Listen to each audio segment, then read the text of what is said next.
সম্প্রতি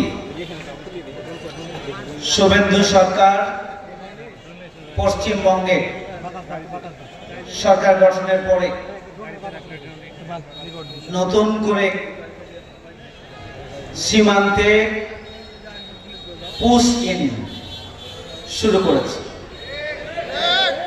বাংলাদেশ বিদ্বেষী, মুসলিম বিদ্বেষী, বাঙালি বিদ্বেষী এই নেতা সম্পূর্ণ অন্যায়ভাবে আন্তর্জাতিক আইন, জাতিসংঘের নির্দেশনাকে উপেক্ষা করে তারা রাতের আধারে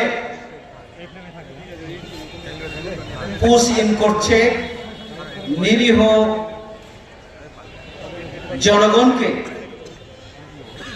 তারা সীমান্ত দিয়ে রাতের আধারে বাংলাদেশের সীমানার মধ্যে ঠেলে দিয়ে বাংলাদেশে পাঠিয়ে দেওয়ার জন্য